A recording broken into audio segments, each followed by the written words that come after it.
Quotidien a consacré son édition de ce lundi 11 septembre au séisme qui a frappé le Maroc dans la nuit de vendredi à samedi. Ali Badou a témoigné de son inquiétude pour ses parents qui habitent un village dans la région touchée par le tremblement de terre. Le monde a les yeux rivés sur la situation au Maroc depuis le terrible séisme qui a frappé le pays dans la nuit de vendredi à samedi.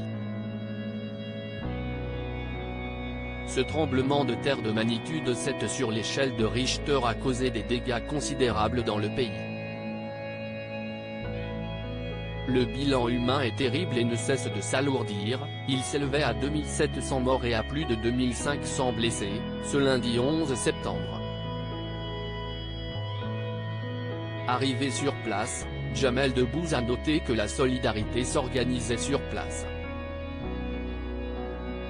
J'ai vu aussi des touristes uruguayens, des Espagnols, des Français, des Anglais, des Chinois. Si vous vous baladez dans les rues, tout le monde est concerné. Tout le monde est peiné par ce qui se passe. Tout le monde essaie d'être utile et tout le monde se demande comment l'être, a-t-il témoigné sur BFM TV. Il a aussi donné des pistes pour aider les Marocains. Il y a des associations comme la Banque Alimentaire, comme l'Heure Joyeuse.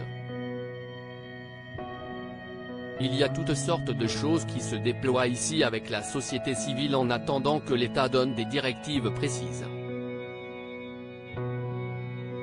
Des journalistes témoignent de la situation sur place. De nombreuses émissions ont décidé de consacrer leur sommaire au séisme, ce lundi 11 septembre, afin de faire le point sur la situation dans le pays.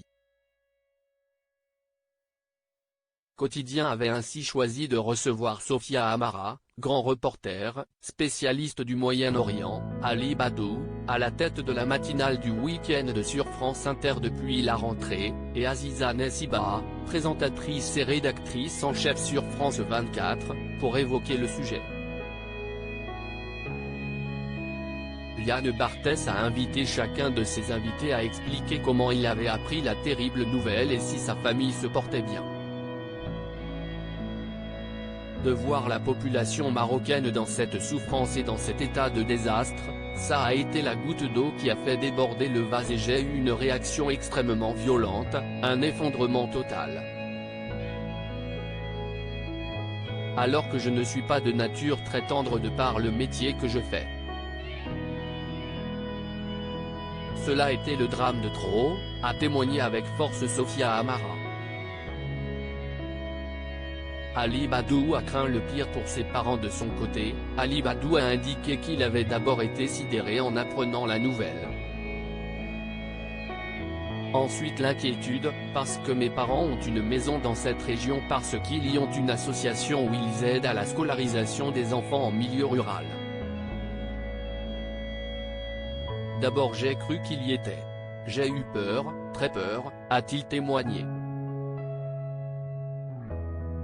Ses parents étaient finalement à Rabat où ils ont ressenti la secousse alors qu'il était à 400 km de l'épicentre du séisme. Depuis, il y a l'émotion et puis la nécessité d'agir. Et la nécessité d'admettre et de voir qu'il y a la solidarité qui s'organise. Moi si est ce qui me permet un petit peu d'espérer même si on sait que le bilan sera catastrophique et bien pire qu'aujourd'hui, a-t-il conclu.